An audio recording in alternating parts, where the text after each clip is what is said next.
The swift and decisive victory of Napoleon Bonaparte over the Egyptian Mamluks in 1798 puzzled many observers at the time. How could the elite cavalry of the Islamic world, legendary for their martial skill and fearlessness, be so thoroughly crushed by a European force thousands of miles from home? The answer lies not in the courage or strength of the fighters themselves, but in the organization and discipline of the army that led them. Napoleon himself gave a simple yet profound explanation that still echoes in military academies today. An army of soldiers led by warriors will always defeat an army of warriors. This timeless military principle cuts to the core of the battle dynamics between Napoleon's modern army and the traditional Mamluk forces. The Mamluks were no ordinary opponents. They were celebrated across the Islamic world as master horsemen, trained from childhood in the art of war. Napoleon even admired them personally. "The Mamluks are magnificent," he once said, describing their colorful uniforms, powerful steeds, and fearless charges.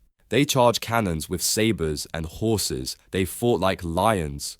These were not hollow praises. Napoleon recognized their valor and individual combat prowess. But individual courage, as history repeatedly shows, is no substitute for collective discipline. The Mamluks excelled in one-on-one combat and lightning cavalry charges, but they were not trained in coordinated, large-scale maneuvers. Their battlefield tactics were relics of a bygone era, glorious but outdated. In contrast, Napoleon's troops were drilled relentlessly to operate as cohesive units. They weren't warriors in the romantic sense. They were soldiers, trained to function as cogs in a well-oiled machine. Napoleon once broke down the dynamic numerically. 2 Mamluks could certainly beat 3 Frenchmen. 100 Mamluks might match 100 Frenchmen. But when it came to 300, the French usually won. And once you reached 1,000 French troops, they would always beat 1,500 Mamluks. His point was simple: the larger the battle, the more the advantages of discipline, formation, and strategy began to outweigh individual combat prowess. This disparity was most clearly demonstrated at the Battle of the Pyramids on July 21st, 1798.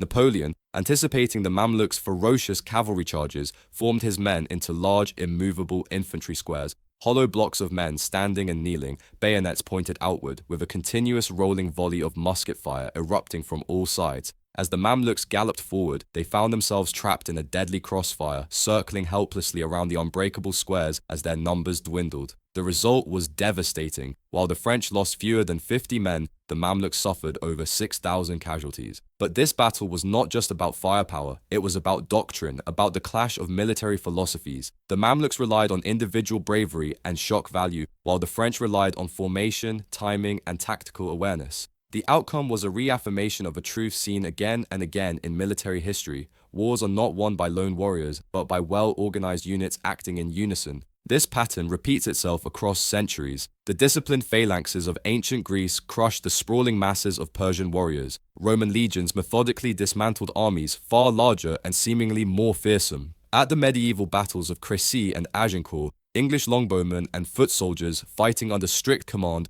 broke the charge of heavily armored French knights. In each case, training, coordination, and command structure triumphed over raw heroism. Napoleon's campaign in Egypt thus serves as more than a tactical lesson. It's a reminder that the evolution of warfare is, at its heart, the evolution of structure. Brave warriors may win duels, but soldiers, trained, disciplined, and unified, win battles. The fall of the Mamluks wasn't due to a lack of valor, it was the inevitable outcome of a force clinging to tradition in the face of modern, industrialized warfare. Napoleon's victory was not just over men, it was over an entire way of waging war.